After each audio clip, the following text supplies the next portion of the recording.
Ted Cruz is either a point or two ahead or a point or two behind. He's being outspent like 5-1, and it's very close in Texas.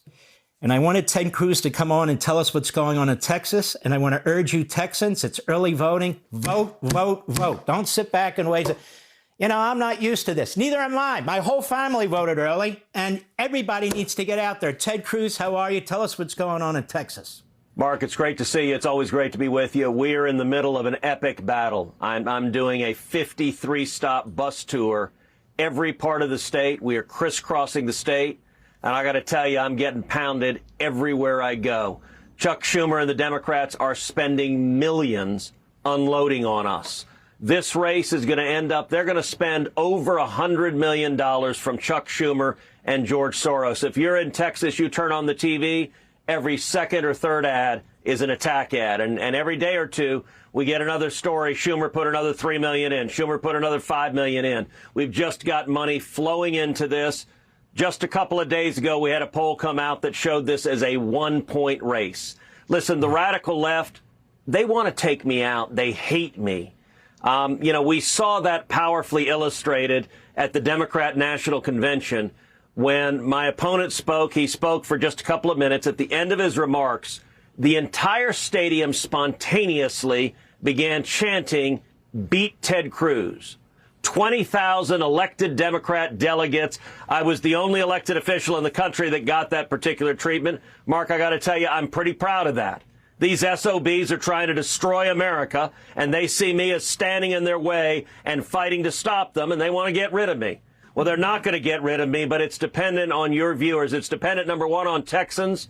Texans, come out and vote. It's early voting right now. Come out and vote. Bring your friends. Bring your family. And then all across America, we need help. The money flooding in against us is massive, so please go to tedcruz.org. Go to tedcruz.org. Contribute 10, 25, 50 bucks, maybe 100, maybe 500, maybe even 1,000. What I can tell you is $150 million coming in against you.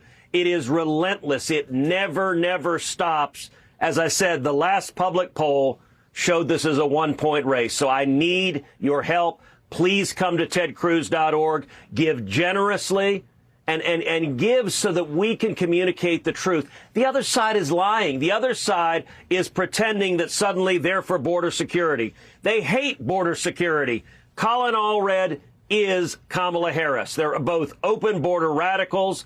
Colin Allred voted 100% with Nancy Pelosi his first 4 years in Congress. Colin Allred voted 100% with Joe Biden and Kamala Harris their first 2 years in office. And both Kamala and Colin are trying to hide in Joe Biden's basement and pretend they're not open border radicals. So I need your help. I need you to go to tedcruz.org and support us so we can tell the truth and put out his record and my record. You know, let me say this to my audience, which is very patriotic. It's very big. It's the biggest audience, prime time night here. Let me say this to you folks.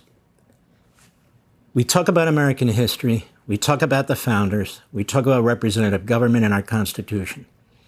That's what's on the line here. That's exactly what's on the line. These people are revolutionaries. They want revolution by immigration. They want revolution by Washington dictate. They don't believe in state authority. They don't believe in your authority. They're lying through their teeth about abortion. They're lying through their teeth about the wall. They don't want people to know what they stand for. So they have to spend billions of dollars, Harris too, to lie about themselves and lie about their opponents. Ted Cruz is a constitutionalist. They say, we're concerned about democracy. If you're concerned about democracy, the number one senator you vote for is Ted Cruz. They don't believe in democracy. Every two-bit dictator on the face of the earth talks about democracy. The inbred who runs North Korea, he talks about democracy. Xi talks about democracy. The regime, the Nazi regime in Tehran, they all talk about democracy. The Democrat Party doesn't believe in democracy. If they believed in democracy, they wouldn't be attacking the Constitution the way they do. TedCruz.org. We'll be right back. Welcome back, America. You know Ted Cruz. I get calls on the radio. People will call and say, what can we do? And I always say, what do you mean we? What are you doing? I mean, it's not a matter of what can we do. That means nobody's doing anything. What do you want people to do in the state of Texas? It's really the Republic of Texas. Texas, really more than any other state, has a history like no other part of this country. What do you want your patriots to do in Texas? Look, it's really three things. Number one, vote. Number two, get your friends and family and everyone you know to vote. And number three, contribute at tedcruz.org. And Mark, let me take a minute to lay out really what the stakes are, because I'm not sure everyone fully comprehends the upside and the downside. You and I both pray we have a great election day 10 days from now. We hope Donald Trump is reelected. We have a Republican Senate and a Republican House. And an enormous amount of good things will happen, including we will secure the border, we'll extend tax cuts, we'll end the war on oil and gas from Washington, and the wars abroad will end, and Israel will defeat Hamas. There's a lot of upside if we win. But if we lose, if it's a bad election day, if, God forbid, Kamala Harris becomes president, if Kamala Harris wins, I think we lose the House as well. In my mind, the two are positively correlated. If we lose both the White House and the House, then the Senate becomes orders of magnitude more important. And if you look at the map of the Senate, right now, Democrats have a 51-49 majority. Republicans are likely to win West Virginia and Montana. That would give us a 51-49 majority.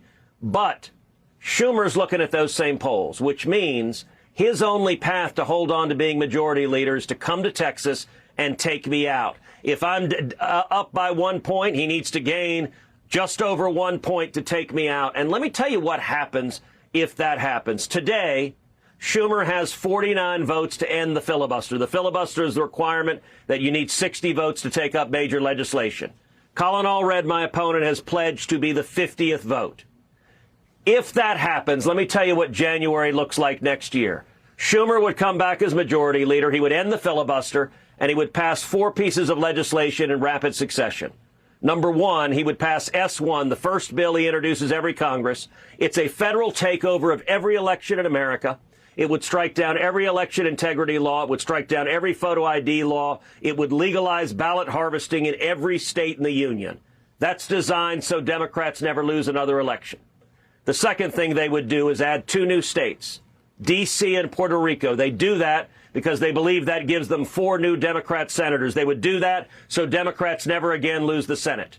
The third thing they would do is grant amnesty and immediate voting rights to every illegal alien in America. There are 20 to 30 million in America. There are 2 to 3 million in Texas. If that happens, Texas immediately turns blue. Not slowly, immediately. Every statewide elected official loses the next election. The governor loses, the lieutenant governor loses, the attorney general loses, all 9 Republican Supreme Court justices lose. Texas becomes California instantaneously. And fourth, they would pack the U.S. Supreme Court. They would grow it from 9 justices to 13, and they would put 4 radicals who will take away our free speech, our religious liberty, and our Second Amendment. Now, Mark, you've known me a long time. I'm an optimist. I believe in brighter days. I have no answer to that scenario. That is a system-ending event.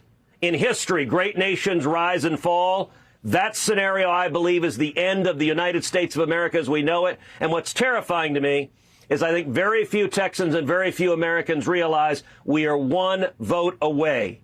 That is a real scenario. I don't think there's any hyperbole there. And so if you don't want that to happen, then I would ask you, imagine the grief you would feel on November 6th if you woke up and all of that is about to happen and the democracy, the constitutional republic that we have in America is gone.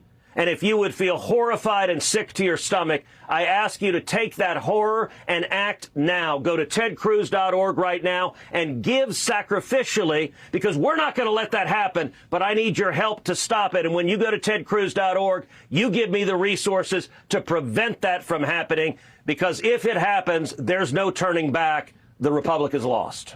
And this is why Donald Trump says this is the most important election of our lifetime, because this isn't about even policy disputes.